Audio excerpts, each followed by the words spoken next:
L'union fait la force. Et d'ailleurs, les partis qui ont beaucoup dirigé, les rares partis, ou le seul parti qui a dirigé, malgré les mutations, ne mettait en avant d'abord que l'union. Amadou Ahidjo, c'était l'UC. Qui est devenu l'UNC? C'est-à-dire vous avez toujours eu. Le RDPC a enlevé le U. C'est devenu un rassemblement. Un rassemblement.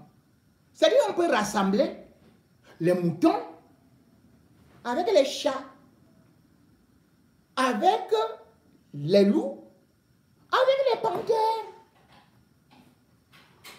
C'est le rassemblement, ce n'est pas l'union.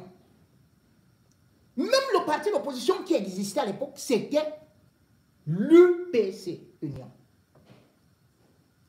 Et quand d'ailleurs, Mme Ahidjo a voulu reconstruire, rebâtir l'opposition sur de nouvelles bases, elle a eu l'idée de l'UNDP, encore U. Là-bas, on a eu un grand engouement. L'UNDP n'était pas le parti des nordistes.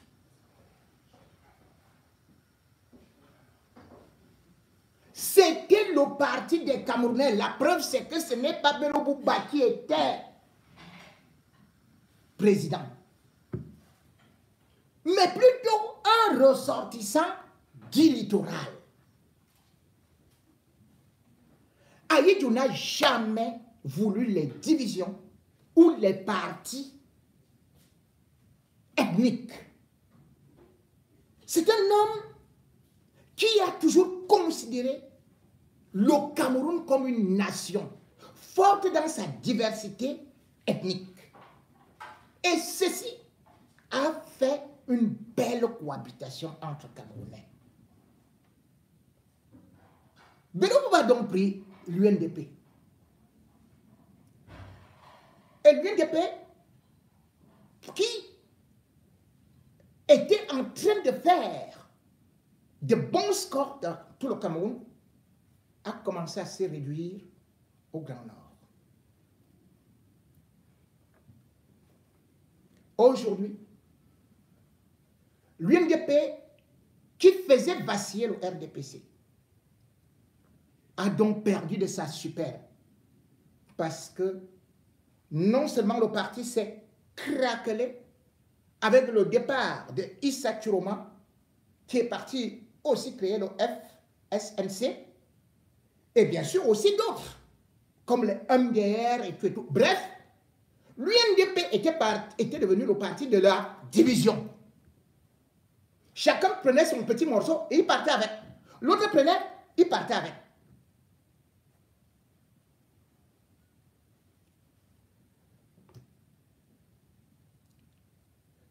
Bello Bouba a travaillé avec Amadou Ahidjo.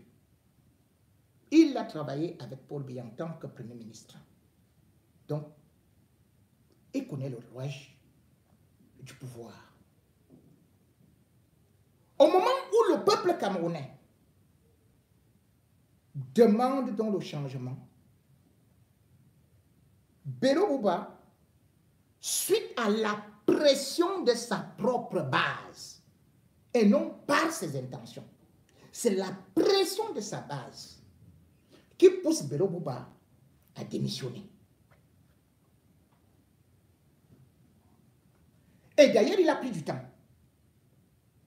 pour remettre sa lettre de démission, qui jusqu'à présent n'est même pas connue sur des réseaux sociaux, ni par la presse. Quand on est nommé, eh bien, c'est un décret qui est publié. Et quand on ne fait plus partie de ce régime, de ce gouvernement, on doit aussi publier sa démission. Mais personne ne connaît la lettre de démission ni le contenu. Or, nous avons eu le contenu de la lettre de Maurice Kamto qui a été partagé. Mais entre-temps, on nous dit, la priorité des priorités, c'est que la lettre doit aller seulement à Biya. Mais non, Bello Bouba représente sa base, il représente son parti. Il doit rendre compte à son parti et non à Biya. Biya n'est pas son patron, il est le patron de l'UNDP, il a la tête de l'UNDP. Et c'est le peuple qui est son patron. C'est-à-dire que c'est le peuple qui l'a mis là-bas en haut. Mais le peuple ne sait pas encore ce qui se passe. Mais ce qui me gêne, c'est qu'avec la sortie de Bello Bouba, nous avons encore commencé à entendre des refrains surannés, des refrains du genre le pouvoir doit faire les va-et-vient, la navette entre le Grand Nord et le Grand Sud. Pourtant, le Cameroun a 10 régions. Les autres sont-ils venus nous accompagner, les accompagner? Comment imaginer aujourd'hui que après 25 ans de pouvoir du Grand Nord, 43 ans du pouvoir du Grand Sud, qu'aujourd'hui, on le voit encore des gens qui disent uniquement que le pouvoir doit revenir absolument, nécessairement et sans condition au Grand Nord. Point final. Et il y a 10 régions. Je n'exclus pas le Grand Nord. Je ne refuse pas que le pouvoir aille au Grand Nord. Mais ça ne devrait pas être la condition sine qua non parce que Bello Bouba est du Grand Nord. Et il a été dans l'opposition. Et maintenant, il est reparti dans le gouvernement. Et il revient dans l'opposition sans beaucoup d'explications. Ce qui est beaucoup gênant, c'est que dans ces rôles de transition, alambiqué, on a vu depuis sa sortie du gouvernement et aussi son congrès, Bello Bouba est devenu le centre d'intérêt de l'opposition, voire du Cameroun. C'est comme on dit, Jésus reviendra bientôt et il est revenu. C'est comme si c'était un nouveau Messie. C'est comme si le prophète Mahomet était de retour. Chez lui, tout le monde part s'agenouiller, parler avec lui. Et d'ailleurs, j'ai vu Mamadou Mouta qui est allé le voir, mais Bello Bouba n'a pas bien pris ça pour le compte de Maurice Kamto. Bello Bouba trouve que non, ce n'est pas bien.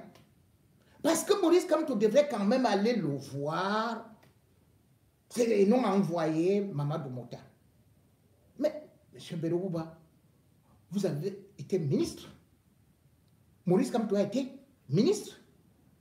Il est venu dans votre congrès, déjà au moins 2 fois. Et il peut envoyer aussi un émissaire. Puisque nous ne sommes pas encore dans ce qu'on appelle les vraies négociations. Mais le problème, c'est que Bello Bouba, lui, est déjà président. Il est déjà le nouveau président, donc il demande les honneurs qui sont dus à un chef d'État. Mais Seigneur,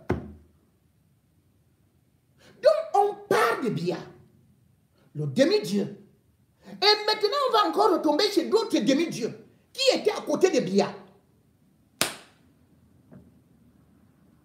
Et ce qui perturbe, c'est que les discours clivants, les discours communautaristes gênent. Ça gêne parce qu'aujourd'hui, on entend énormément de gens dire que lui, c'est le candidat du Grand Nord. Issa Chiroma était le premier à démissionner. Et après sa démission, il y a eu quelques consultations. Mais entre-temps, il a déjeuné avec Bello Bouba en pleine nuit. Et dans cette concertation, il est donc sorti que Bello Bouba ne veut pas lâcher. Bello Bouba propose qu'il soit président de la République. Donc pour une transition, et les autres doivent le suivre. Issa Chiroma, selon les informations qui me sont données, a accepté, alors que le même Issa Chiroma était en train de dire à ses partisans de s'apprêter, comment ils vont surveiller les votes, comment ils vont faire ceci, comment ils vont faire cela. Mais il n'a pas encore publié ça, il n'a pas encore officialisé ça. Mais il est prêt à suivre Bello Bouba, qu'il avait abandonné dans l'UNDP. Les deux étaient, ils sortent du régime Biya. C'est-à-dire, ils sont comptables de l'échec du régime Biya. Ils sont comptables de la corruption du régime Biya, des échecs du régime Biya. Ils devraient être dans l'opposition. Mais dans l'opposition, quand vous arrivez, c'est comme si vous devez aller au paradis. Vous devez d'abord faire la confession de vos péchés. Et par la suite, vous devez faire profil bas. C'est comme si quelqu'un sort de la prison. À peine sort-il de la prison, il devient le patron de cette prison-là. Ou plutôt, il dit, je deviens le patron, le président d'un... Mais non. Issa Chiroma et Bello Bouba étaient là, avec Biya. Mais c'est en ce moment que le régime est en train de se craqueler. Au moment où les populations, même du Grand Nord, sont en train de se révolter, c'est là où ils découvrent donc leur ADN d'opposants. Mais peut-on, malgré le fait que le Grand Nord pèse énormément sur la balance démographique et électorale, peut-on seulement se baser sur ça pour dire que maintenant, c'est celui qui sort du gouvernement qui doit aussi être directement président? Le plus embêtant, c'est que nous sommes quand même en train de parler de Biya, des faiblesses de Biya. Biya ne parvient plus à contrôler quelque chose. Pourquoi? Parce que son état de santé est fragile. Mais quand on regarde Bello Bouba, lui également, a un état de santé fébrile. Je vous ai dit que Bello Bouba, la main droite qui doit signer, tremble. On ne sait pas ce qu'il y a, ou si c'est une paralysie, ou si c'est ceci et cela. Il est déjà parti du gouvernement. C'est bien. Il est déjà dans l'opposition. C'est bien. Mais le problème, c'est que Bello Bouba, aujourd'hui, devrait d'abord se refaire une santé. Comment on peut partir de Biya, malade, qui ne parvient pas à marcher, à Bello Bouba, qui lui aussi ne parvient pas à signer? C'est-à-dire que même sa signature, ce sera comme celle d'Ali Bongo.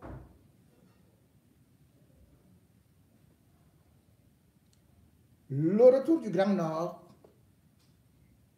un retour qui peut diviser, un retour qui cependant peut être jugé comme une très bonne nouvelle pour certaines populations de là-bas. Mesdames et messieurs, Bello Bouba, président du Grand Nord ou président du Cameroun, il y a nuance. Écoutons néanmoins les opinions, les populations de là-bas qui soutiennent aussi Bello Bouba et d'autres qui mettent un peu de l'eau dans leur vin. Démission en cascade des militants du RDPC vers l'UNDP. Ces derniers dénoncent des abus de la part de ces élites, des élites du département du Logone et Chari, c'est à l'extrême nord Cameroun. Junior ici, Amadou Daïro. L'US populaire, caravane grandeur nature, des milliers de militants du Rassemblement démocratique du peuple camerounais, RDPC, des localités de Doli, Abouna, de Dara, de Ilé, Alifa, convergent vers l'Union nationale pour la démocratie et le progrès, ENDP. Sortis massivement pour vivre cet instant, c'est perché sur des arts qu'ils ont vécu l'histoire. Ces militants dénoncent l'arnaque et l'abus d'autorité des élites du Parti des Flammes, de ces arrondissements du département du Logone et Chari. Nous sommes à 6 000 démissionnaires de l'RDPC et rejoindre à l'INDP dans l'arrondissement de Dara. Nous sommes démissionnaires de l'RDPC à cause de leur arnaque. Donc c'est là dont les populations ont le cœur noir contre l'RDPC et de prendre un nouveau parti dans l'arrondissement de Dara. Donc celui de l'RDPC, donc si tu pars pour travailler dans ton champ, un habitant allait dans son champ travailler, le chef traditionnel disait qu'il est quitté le champ à cause du parti. Menace le bol pour les populations qui ont soif de développement. 40 ans, ils n'ont pratiquement rien fait dans le département du Logone et Chari. C'est les populations eux-mêmes qui ont constaté, qui ont fait ce constat. C'est pour ça qu'aujourd'hui, ils ont dit que le moment est venu pour que l'UNDP prenne ses responsabilités pour gérer au niveau local les collectivités territoriales décentralisées. À peine accueillis par le président de la fédération départementale de l'UNDP du Logone et Chari, les ex-militants du RDPC connaissent déjà des châtiments. Depuis que j'ai décidé d'aller dans l'UNDP, on m'a enlevé dans mon travail relais communautaire dans le CMA de l'île Alifa, centre de santé intégré de l'île Alifa. Autorisé le 12 novembre par le sous-préfet du Logone et Chari, cette manifestation d'accueil des nouveaux militants de l'UNDP a été interdite par la même autorité administrative. Une pression par l'État neutre. Nous savons que les représailles ont déjà commencé. On a dit que le sous-préfet m'a déjà adressé une convocation. J'ai demandé qu'on m'amène cette convocation immédiatement pour que je puisse répondre. Et on m'a tenu informé qu'il y a déjà un camarade de Koundjara qui a été déjà arrêté, qui est en train d'être transféré à la brigade. Donc je prendrai toutes mes dispositions. Le leader départemental de l'UNDP assure ses militants de ce que toutes les dispositions seront prises pour assurer leur bien-être au sein du parti qu'ils ont dès lors choisi.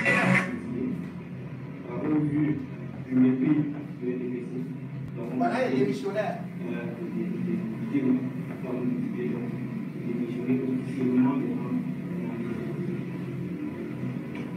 Voilà les démissionnaires. Ils sont en train de démissionner par milliers. Attendez, vous ne voyez pas très bien? Ok.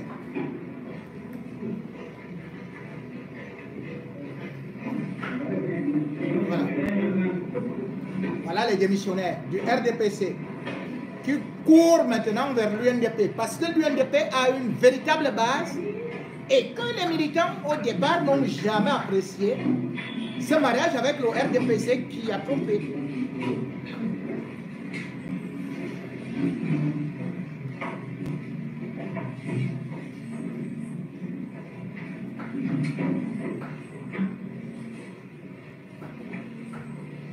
Et voilà qui défile. Je pense que peut-être il y a un souci pour nous disperser, pour nous diviser, pour rejoindre encore le RDPC. Est-ce que c'est vrai? Non, je dirais que dans le passé d'abord même, Bello a rejoint le RDPC pour pouvoir stabiliser les choses, pour éviter le Cameroun d'entrer dans la guerre civile totale, comme je disais tout à l'heure. Puisque quand Bello avait rejoint, il y avait un quota. Et vous savez qu'en politique, c'est la conquête du pouvoir ou le partage du pouvoir. C'est ce que les gens ne comprennent pas. Il nous faut vraiment cette éducation politique pour que les gens comprennent qu'est-ce qu'est vraiment la politique. La politique, ce n'est pas seulement sa finalité d'acquérir et d'accéder vraiment au pouvoir suprême. Ce n'est pas ça. Il y a le partage du pouvoir et qui fait aussi partie du succès de la politique. Il y a l'influence politique et INDP a gagné le terrain avec ça. Et depuis sa création jusqu'à l'heure actuelle, INDP a eu toujours une influence vraiment très grave au régime. Et vous voyez, avec la démission de Bello, ça a fait vraiment des échos sur l'atmosphère politique du Cameroun. Et on parle ça même d'ailleurs et partout dans le monde entier. et également aussi le partage du pouvoir. Et vous voyez comment Bello a su négocier et a partagé le pouvoir avec les régimes. Bello a eu non seulement des postes ministériels, mais également aussi Bello a eu quelques régimes au gouvernement. Partout là où il est passé, qu'est-ce qu'il a pu faire concrètement pour le Grand Nord? Bon, je dirais pour le Cameroun en entier, Bello n'a pas occupé les postes et n'a pas occupé tous ces postes. Il a occupé quelques postes ministériels. Et dans tous les postes où il a occupé, Bello a rempli ses fonctions vraiment loyalement. Il a rempli ses tâches, que ce soit ses tâches politiques, que ce soit ses tâches professionnelles. Bello n'a jamais manqué à son professionnalisme. De par là, pourquoi vous pensez que Bello est le candidat idéal pour le Grand Nord? Ici, je dirais que non seulement en tant que militant de l'UNDP, mais également en tant que fils du Cameroun, Bello est un candidat idéal pour le Grand Nord. Il est candidat idéal pour le Grand Nord parce que son profil nous rappelle tout. Il connaît l'histoire politique du Cameroun, d'Aïdjo, jusque-là. Et si quelqu'un ne connaît pas vraiment l'histoire politique depuis Aïdjo jusqu'à 2025, il n'arrive vraiment pas à résoudre ces problèmes que nous rencontrons en 2025. Les problèmes que nous voyons aujourd'hui en 2025, ce sont des problèmes qui sont venus de 90, de 82, de 60. Ce ne sont pas des problèmes qui sont venus de 2016 ou même de 2018. Non, loin de ça. Ce sont vraiment des problèmes qui sont venus de très loin. Et si quelqu'un ne connaît pas vraiment cette histoire politique, risque vraiment de mettre notre pays dans le chaos. Et Bello est celui-là qui a travaillé avec les deux présidents, avec le premier président et également avec les deux présidents. Il connaît le système, il connaît mieux le système, il connaît comment les choses fonctionnent et il est aussi bien outillé. Moi, je ne suis pas de ceux qui disent que forcément que le pouvoir doit revenir aux jeunes. Le pouvoir doit revenir aux jeunes s'il y a possibilité. Vraiment. Mais s'il y a un candidat idéal vraiment pour remplir ses fonctions, même parmi ces candidats tels que Bello, c'est un candidat là, s'il se croit vraiment apte à diriger le pays, moi je soutiendrai Bello. Mais si Bello pense que lui aussi il faudrait que le pouvoir revienne aux jeunes, là aussi on n'a pas vraiment quelque chose à dire contre ça, puisque c'est d'abord notre souhait. Tout notre souhait, c'est la transition d'abord générationnelle. Il faudrait qu'il prépare maintenant la relève. Il faudrait que les jeunes aussi entrent dans la scène politique. Et par cette affirmation, je ne dis pas automatiquement que si Bello est candidat, moi je ne soutiens pas parce qu'il est jeune. Non, moi je soutiens Bello. Mais du moment que Bello se dit que non, il ne peut pas se présenter aux élections présidentielles et que moi je ne suis pas apte, je suis encore un peu vieux, je suggère vraiment de coacher un jeune pour qu'il soit à la tête de mon parti. Là, nous sommes d'accord, nous allons soutenir d'abord, même c'est notre souhait, et on va soutenir puisque avant d'accéder à leur poste ministériel, ils n'avaient que 27 ans, 26 ans pour d'aucuns, 21 ans, ils sont ministres. Actuellement, on voit des jeunes qui ont 40 ans, qui ont 35 ans, qui ne sont même pas ministres alors qu'ils ont toutes les compétences. Ok, merci pour l'opportunité que vous m'offrez de donner mon point de vue sur ce qui se passe dans l'espace politique national. Nous voyons qu'il y a de l'émulation autour des candidatures de deux nouveaux acteurs. De nouveaux acteurs, à savoir Bello Maïgari et Issa Chiloma Bakari, qui étaient dans le gouvernement du président Biya depuis des années, mais qui se sont détachés, si j'ose le dire, de ce partenariat-là pour porter leur candidature. C'est une très bonne chose pour la dynamique politique dans la région et en même temps dans le Cameroun en général. Maintenant, l'enjeu n'est plus au niveau de qui est quoi, qui a fait quoi avec le président Biya. L'enjeu majeur, c'est le changement. Parce que depuis, disons, 7 ans, depuis le dernier mandat du président Biya, qu'est-ce qu'on observe? On observe une certaine stagnation. On ne voit pas notre président. On lui a donné le mandat pour 7 ans et pendant ces 7 ans, on ne le voyait pratiquement pas. C'est à la limite, on peut dire que ce sont ces gens qui sont autour de lui qui gèrent le pays. C'est une évidence en fait, c'est une évidence parce qu'on observe tout le temps des documents qui circulent sur les réseaux sociaux, les hautes instructions de Monsieur le Président, les hautes instructions de ceci, de cela. pour faire telle chose, pour faire telle autre chose. Ça, c'est de l'un des deux. Ça fait 7 ans, pratiquement, qu'on n'a pas eu de remaniement ministériel. Or, si tu vois l'histoire politique du Cameroun, le président Biya, c'est quelqu'un qui fait beaucoup de remaniements. Mais en 7 ans, il n'y a pas eu de remaniement. Les ministres sont morts. On les a remplacés par des ministres délégués. D'autres, on ne les a même pas remplacés. Les ministres ont démissionné. On a pris leur fauteuil, on a donné à quelqu'un d'autre. Donc, on ne voit pas notre président. Donc l'enjeu maintenant c'est quoi? L'enjeu maintenant c'est de reprendre le pouvoir entre les mains de ces groupuscules-là qui gèrent le pouvoir depuis 7 ans ou alors au-delà même de ces 7 ans. De remettre le pouvoir entre les mains de quelqu'un qu'on voit, quelqu'un qui peut donc faire l'affaire. On voit depuis la déclaration de candidature de M. Issa Chiroma Bakary et de M. Bello Bouba Maïgari qu'ils ont commencé à injecter le venin de la division en cataloguant ces candidats-là d'un groupe ethnique ou bien d'un groupe sociologique. Je veux dire ici avec force, l'obscurité n'a pas détruit, le manque d'eau n'a pas détruit, le manque d'eau n'a pas de communauté. Nous tous nous souffrons, nous tous nous avons les mêmes problèmes du nord au sud et peut-être plus grave encore au nord. On n'a pas de route. Nous sommes dans les zones insécures avec le Boko Haram qui attaque partout et à tout moment. Et la vie chère n'a pas de prix. Quand on part au marché pour acheter des choses à manger, on ne dit pas que parce que tu es boulot ou parce que tu es Giziga, on va te vendre moins cher. Non, non, non. Tout le monde souffre. Et tout le monde doit prendre conscience que le vote de 2025, c'est le vote de la libération.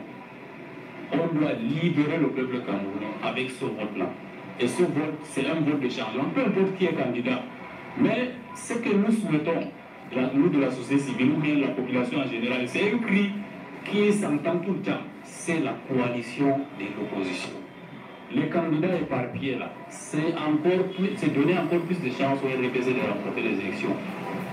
Monsieur Issa Chiroma Bakary, Monsieur Bello Bouba Maïgari, Monsieur Maurice Kamto, Monsieur Professeur Maurice Kamto, tous les autres membres de la force politique et de la société civile, mobilisez-vous autour d'une candidature unique. On veut une candidature unique pour chasser tous ces gens. Comment chasser ces gens? Candidature unique, oui. Mais, bien évidemment aussi, ce régime est prêt lorsqu'on voit le déploiement qu'il pourrait utiliser, parfois les passages en force. Tout est déjà sur la table. L'opposition, bien sûr, n'est pas une armée. C'est pour ça d'ailleurs que Maurice Kamto a souvent dit que le changement dans les urnes est dans la paix. Mais le problème, c'est que ce régime, même s'il est battu dans les urnes, peut toujours faire un braquage, un hold-up. Vont-ils parvenir? Les Camerounais, souvent utilisés comme des lâches, qualifiés de veuls, qualifiés de gens morts-vivants, qui sont seulement très bons dans les bars, ou bien pour danser, secouer les fesses, comme un ministre, Momo, qui nous a dit qu'il est très fort aux fesses. Les Camerounais ne sont pas seulement ça. Il y a des Camerounais qui sont conscients et qui sont aujourd'hui décidés à ce que les choses doivent changer. Quand on entend ça, il ne faut pas se dire que c'est des blagues. Parce que, au fond, et ce n'est pas les rigolos qui le disent, le Grand Nord, là-bas, il y a des peuples guerriers. Il y a des gens qui sont capables. Lorsqu'ils disent que ça gâte, ça va se gâter. Depuis un certain temps, Abouakar Ousmane Mey, qui n'est pas le fils de n'importe qui, il est le fils d'un des plus grands barons du Nord, qui a travaillé avec Ali Diou, qui était gouverneur, qui a même eu à intervenir dans les histoires de rébellion au Tchad. Avec les Hissène Abré, les Ngoukouni Wedei, eh bien, il vous dit quand même que là où c'est en train de se passer. Non, on va se battre pour prendre le pouvoir. Si vous pouvez le prendre à l'ouest, écoutez ce qu'il dit. Non, on ne prend pas le pouvoir à l'ouest, on prend le pouvoir camerounais pour tous les Camerounais. Non, c'est pas de ce. Ça n'a posé aucun problème. Écoutez Aboubacar. Notre angle, maintenant, c'est que nous, personnellement, ce que je pense, c'est que le Nord va reconquérir le pouvoir. Maintenant, je ne parle pas de Bamileke, je parle du Nord. Vous aussi, vous pouvez avoir quelqu'un qui dit il veut le pouvoir. La vérité, c'est comme les fesses disaient Bolotine, on est obligé de s'asseoir avec. Dites-moi, M. Bakar Ousmane, et si après Paul Bialoussou, le pouvoir ne revenait pas dans le Nord, comment le prendriez-vous, personnellement? Je vous dis, le pouvoir va rentrer au Nord parce que je sais quels moyens nous disposons. Donc je vois par quelle alchimie nous allons faire ce pouvoir. Ah bon? C'est comme disent les Ivoiriens, on gagne ou on gagne, c'est tout. Non, c'est certain. Je dis, le pouvoir va rentrer au Nord. Donc si ça se trouve, peut-être je suis assis avec le futur président du Cameroun. Pensez ce que vous voulez. Parce que les insinuations, pour ça, vous pouvez faire ce que vous voulez. Mais nous avons les clés pour prendre le pouvoir. Et j'entends des gens aussi dire que non, le Congo et tout ça.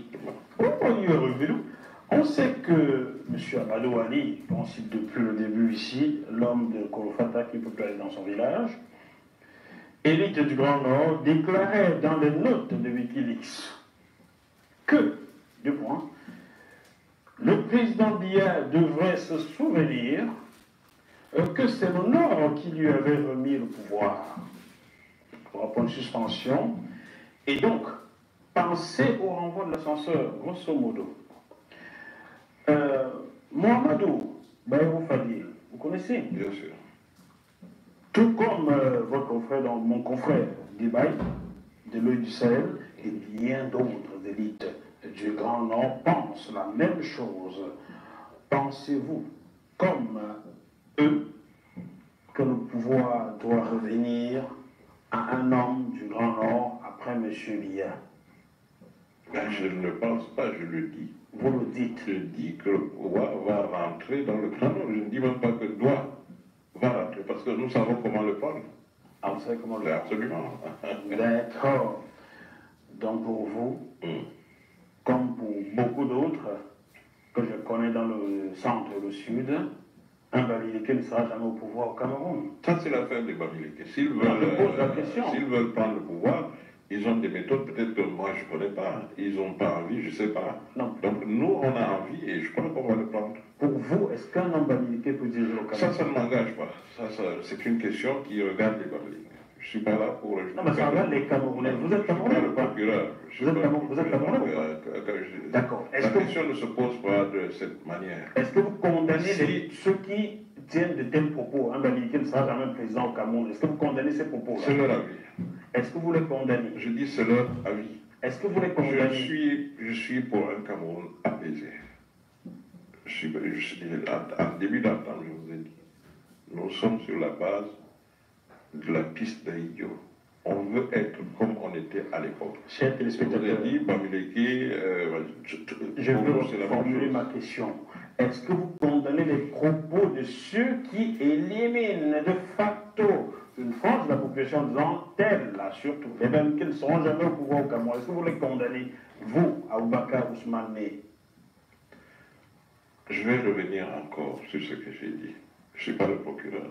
Non, bien sûr, si vous êtes procureur, je ne vous aurais pas invité. Je ne suis pas le procureur. Et vous êtes un homme politique. Ces gens ont leur vision des choses. Moi, j'ai la mienne. Moi, je veux travailler avec les Bamileke. Ils n'ont qu'à dire ce qu'ils veulent, ça ne m'engage pas. Mais moi, je vais travailler avec les Bamileke. La preuve, chez mes amis, je vous l'ai cité, hein, Alain Foguet, on a voulu faire un truc en 2014. Et c'est le gouvernement qui nous a empêché. Et j'ai le document. Le sous-préfet vous en a empêché. Un gars du Nord en plus. Oui, a dit quelque chose. Bon, on peut travailler avec Bamileke, pourvu qu'il soit toujours en dessous de vous. Je dis, s'il est efficace, il n'a qu'à prendre le pouvoir. Mais moi, je dis, nous, on va se battre pour prendre le pouvoir. Si vous pouvez le prendre à l'ouest, battez-vous. Non, on ne prend pas le pouvoir à l'ouest, on prend le pouvoir Camerounais pour tous les Camerounais. Non, non, c'est pas de ce... Ça n'a posé aucun problème à quelqu'un qu'un homme du Nord. Notre âge, maintenant, c'est que nous, personnellement, ce que je pense, c'est que le Nord va reconquérir le pouvoir. Ce qu'il pense, c'est que le Nord va reconquérir le pouvoir. Mais le Nord n'est pas aussi uniforme qu'on peut le dire. Le Nord, ce n'est pas une même tribu, ce n'est pas une même famille. Et d'ailleurs, même là-bas, il y a aussi les fervents défenseurs du RDPC. Et il y a les défenseurs et les militants du MRC. Et même dans les partis politiques qui sont donc dans l'opposition, on peut aussi dire que là-bas même, il y a déjà ce qu'on peut dire des mésententes. Oui, il y a des mésententes. Ce n'est pas tout le monde qui est d'accord. Vous avez suivi la démission de Bello Bouba Maïgari. En fin de compte, vous avez vu que tout le monde ne l'a pas suivi. De la même manière, c'est-à-dire que ceux qui étaient dans son parti, qu'il a eu à conduire dans le gouvernement, dans le régime Biya, ils lui ont tourné le dos. Ils ont dit que non, on n'y va pas. C'est de la même manière que je vous annonçais en exclusivité que Salmana, le bras droit de Issa Chiroma, allait démissionner. Les gens m'ont dit que, oh, donc tu dis n'importe quoi et tout et tout. Je leur ai dit qu'il va démissionner. Il avait déjà des contacts avec Ngongo. Mais les gens ont voulu nier. Lui-même a voulu nier. Mais je vais vous faire écouter l'audio qu'il a envoyé en Ngongo. J'ai suivi M. Jean-Marie attentivement. S'il vous plaît, je préfère parler en profondeur après en français. S'il vous plaît, vous me donnez une minute, oui. S'il vous plaît, chers frères et sœurs, nous voulons des images uniques. Je vous en prie, vous aurez toutes les images. S'il vous plaît, s'il vous plaît, regardez. Ta image de mon affaire que dika image de mon affaire que pour que ta mise à la mouille. Ta image ma poussée ni alors image unique. Surtout en voilà. On observe. Derrière la merci beaucoup monsieur Moussa Moïse qui a dit Kobida no Théora Valahato. Ah oui. J'ai proposé dans l'élection présidentielle. Martinaïen, Yamaïen, Martinaïen, Bido. On a mungkin bagaimana era min permana. Este yang kita ini di Marwah ini, Marwah itu, Marwah itu development development. Entah kan Moïse bodi ado. Arab kau memang jauh dia tahu kau jangan kita pakar jauh dia. Kan Moïse kita ini bagaimana mau buat ini mau ada. Ceux qui peuvent traduire, ils nous traduisent. Parce qu'il y a une partie en français là. Oui, on vit. Orang mengkonsultasi perintah darat. Merci beaucoup, M. Sakamoï. Mesdames et messieurs, je suis aujourd'hui m'exprimer au sujet de la récente démission du gouvernement du ministre Issa Chiroma Bakari, suivi de sa déclaration de sa candidature à l'élection présidentielle d'octobre 2025. À ce propos, je voudrais informer l'opinion publique vous-même que ces décisions ont été prises de manière unilatérale. En ma qualité de président national du mouvement de jeunes, trésorier général du Front national pour le salut national du Cameroun FSLC, je n'ai été ni consulté, ni informé de cette nouvelle orientation qui pourtant engage l'ensemble du parti. J'ai découvert l'information à ma grande surprise sur les réseaux sociaux. pour tous les citoyens camerounais. Ces décisions importantes prises sans consultation préalable me prennent au secours des créer l'aide au sein de leur plan, excusez-moi, de leur plan directeur de notre formation politique. Et plus encore, parmi les militants qui n'ont pas été préparés dans ce sens. Il est important de rappeler enfin que nul n'ignore qu'après le meeting du 15 février 2021, que j'ai organisé à Marmalotte de mon installation comme président national du mouvement de jeunes, le président national du USNC a martelé avec une voix indescriptible le message suivant. Les jeunes, les militants et sympathisants, c'est vous les maîtres d'ouvrage et moi le maître d'œuvre. Le président national n'est pas un dictateur. Le président national n'a jamais décidé à la place de ces militants et sympathisants. Le président national... Mesdames et messieurs, le son n'est pas trop bon, mais le message est passé. Je vous avais dit que Salmana allait démissionner. Voilà donc le discours, voilà le message qu'il a envoyé en Congo. Continuez toujours à dire que non, je donne des informations. Quand moi je vous donne une information, même si ça presse 5 mois, 1 an, sachez que ça va se réaliser. Voilà ça.